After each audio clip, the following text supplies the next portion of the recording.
Hi, I'm Cassidee Dabney. I'm the executive chef of the barn at Blackberry Farm, and today I'm going to make rice bread. So let's get right into it. You can use any rice from your grocery store, but this is a very special rice. It's a laurel aged rice from Anson Mills. It's aged at ambient temperature for 3 years with bay leaves so that it can get hot and cold and hot and cold, and it really helps to incorporate the flavor of the bay into the rice.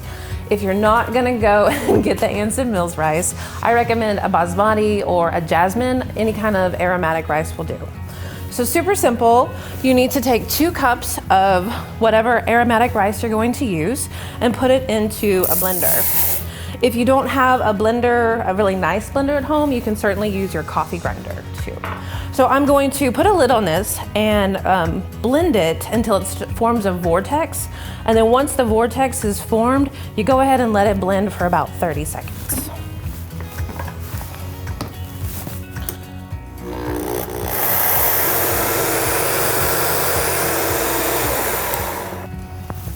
All right, you have now made rice flour, which is a super great smell, and we're going to strain it through just whatever strainer you have at your house that is a fine mesh.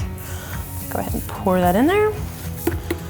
I like to strain right over parchment paper because it helps retain your mess into one area, and then it is also helps get the rice exactly where you need it, which is going to be in a bowl. So you sift it out, and you want to remove any big chunks that the blender did not grind so that it cooks evenly. 2 cups of rice will equal 2 cups of rice flour. Finish straining my rice, and I'm just gonna reach back here and grab my bowl. So you're gonna need 2 bowls for this, one for wet ingredients and one for dry. I'm going to go ahead and take the rice flour and put it into my bowl.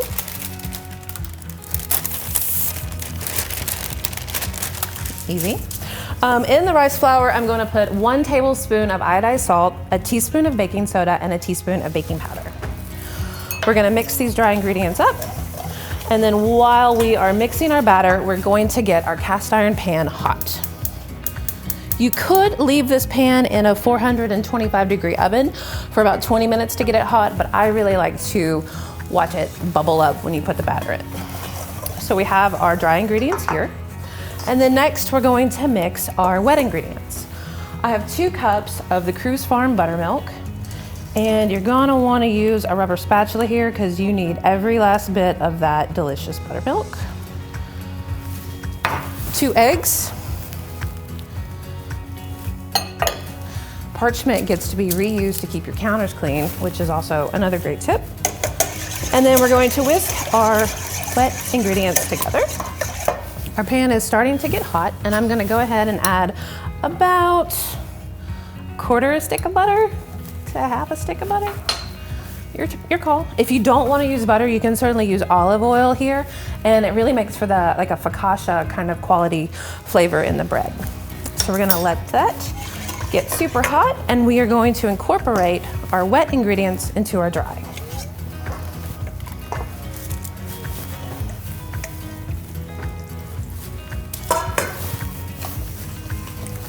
This batter is going to be a little bit thick, but don't forget we're about to add a healthy amount of butter to it.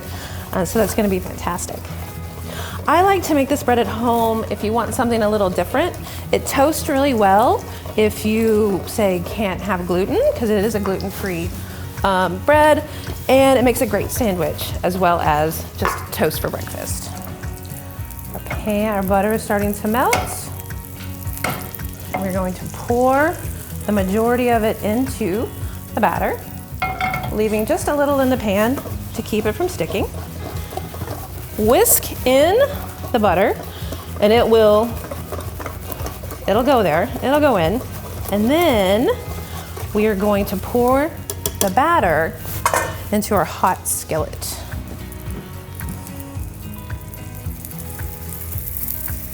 I like to let it cook for a little bit on the stove. It's gonna give you that crispy, hot buttered rice feel and texture and flavor. Put it in a 425-degree oven for 15 to 20 minutes, checking to see if it springs back when you touch the top. I'm gonna put this in the oven now. While this is cooking, I'm gonna talk to you a little bit about how we use the bread in the barn. We like to slice it really thin, spread it with a little bit of butter, grill it, and then top it with really delicious things like crab and butter with a few pickles. I personally love it with just jam and butter because I can't have gluten, so this is a really great alternative if you're not able to eat gluten. So now I'm gonna go to the oven and get the rice bread.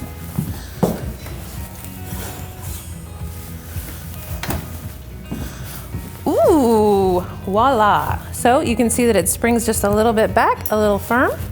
We're gonna cut off a slice.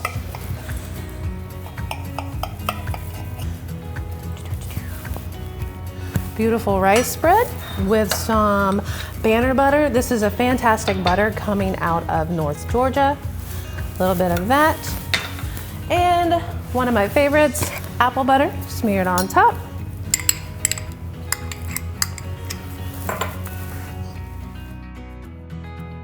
And there you have it, a great little snack for breakfast, lunch, something great to use for sandwiches.